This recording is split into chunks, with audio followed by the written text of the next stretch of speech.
जय श्री कृष्ण दोस्तों। आज मैं आपके लिए विक्रम बेताल की दूसरी कहानी पति कौन है लेकर आई हूँ। आइए जानते हैं इस कहानी के बारे में। सालों पहले यमुना किनारे धर्म स्थल नाम का एक नगर हुआ करता था। वहाँ एक ब्राह्मण रहता था जिसका नाम गणपति था। उसकी एक सुंदर और गुणवान बेटी थी। जैसे ही उसकी शादी की उम्र हुई तो वो और उसका पूरा परिवार उसके लिए योग्य वर ढूंढने में लग गया। एक दिन ब्राह्मण किसी के घर पूजा करने के लिए गया और उसका बेटा भी पढ़ाई करने के लिए घर से बाहर चला गया। उस समय घर में ब्राह्मण की बेटी और उसकी पत्नी ही थी। उसी वक्त एक ब्राह्मण लड़का उनके घर आता है।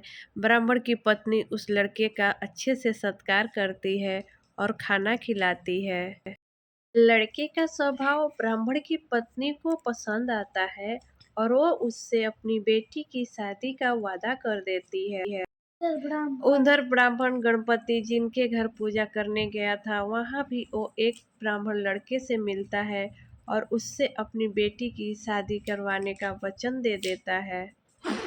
उधर ब्राह्मण का बेटा जहां पढ़ने गया था, वो भी वहां एक लड़के से यही वादा कर देता है।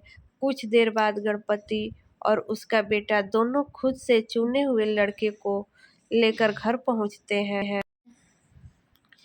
दोनों घर में एक और ब्राह्मण लड़के को देखकर चौंक जाते हैं। अब सभी इस दुविधा में पड़ जाते हैं कि लड़की एक है और शादी का वादा तीनों ने अलग अलग लड़कों से कर दिया है। अब क्या होगा, किससे लड़की की शादी करवाएंगे।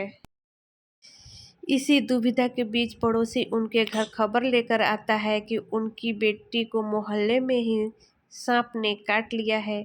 भागा भागा पूरा परिवार और तीनों ब्राह्मण लड़की के पास पहुंचते हैं, लेकिन तब तक लड़की की मौत हो जाती है।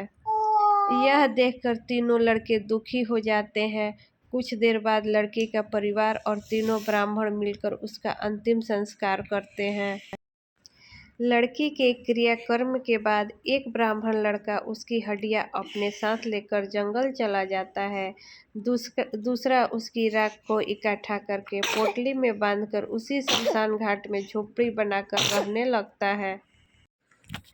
तीसरा शमशान घाट से निकलकर लड़की के गम में देश देश योगी बनकर घूमने लगता है। ऐसा होते होते कई साल गुजर गए। एक दिन अचानक योगी बनकर घूम रहा ब्राह्मण किसी तांत्रिक के घर पहुंच गया। ब्राह्मण को घर में देखकर तांत्रिक खुश हुआ और उसका सत्कार किया। तांत्रिक ने योगी से कुछ दिन अपने घर में ही रहने के लिए कहा।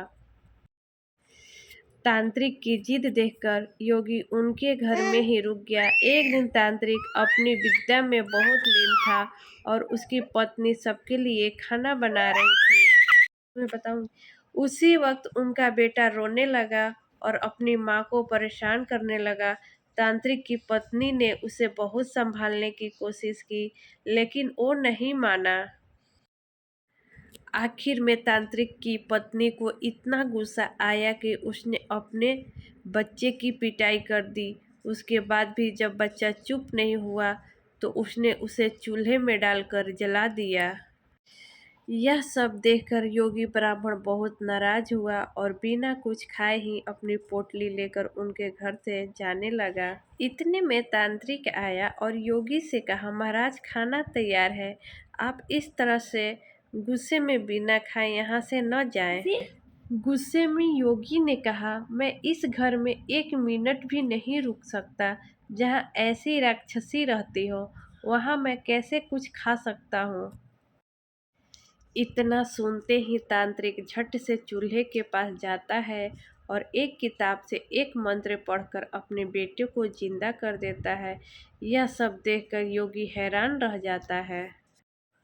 उसने सोचा कि अगर यह किताब मेरे हाथ लग जाए तो मैं अपनी पत्नी को भी जीवित कर सकता हूँ। योगी यह सोच ही रहा होता है कि उधर तांत्रिक बेटे को जीवित करने के बाद फिर से योगी से खाना खाने का आग्रह करता है। योगी खाना खाता है और वहीं रुक जाता है। अब योगी के दिमाग में बस यही चल रहा था कि बस वो किसी तरह से उस किताब को हासिल कर ले। यह सोचते सोचते रात हो जाती है। सब खाना खाकर सो जाते हैं। आधी रात को योगी उस मंत्र वाली किताब को लेकर तांत्रिक के घर से सीधे उस शमशान घाट पहुंचता है जहां ब्राह्मण की लड़की का अंतिम संस्कार किया गया था। वो सबसे पहले झोपड़ी बनाकर उसी जगह रह रहे ब्राह्मण को बुलाता है और उसे सारी कहानी सुनाता है। इसके बाद दोनों मिलकर फकीर बने ब्राह्मण को ढूंढते हैं।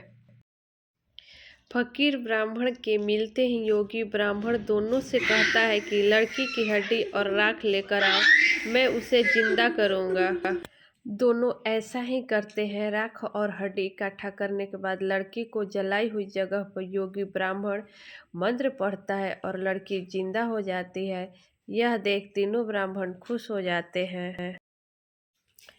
इतनी कहानी सुनाकर बेताल चुप हो जाता है। कुछ देर बाद वह राजा विक्रम से पूछता है, बताओ वह लड़की किसकी पत्नी हुई? विक्रमादित्य बेताल के दोबारा उड़ने के डर से जवाब नहीं देते। गुस्से में बेताल कहता है, देखो अगर तुम्हें जवाब पता होते हुए भी नहीं दोगे तो मैं तुम्हारी गर्दन में काट दूंगा। जल्दी से जवाब दो। इतना सुनते ही राजा बोलते हैं, जो ब्राह्मण शमशान में कुटिया बनाकर रह रहा था वो उसकी पत्नी हुई। बेताल पूछता है, वो कैसे? तब विक्रमादित्य जवाब देते हैं, जो हड्डी चुनकर फकीर बन गया वो उसका बेटा हुआ।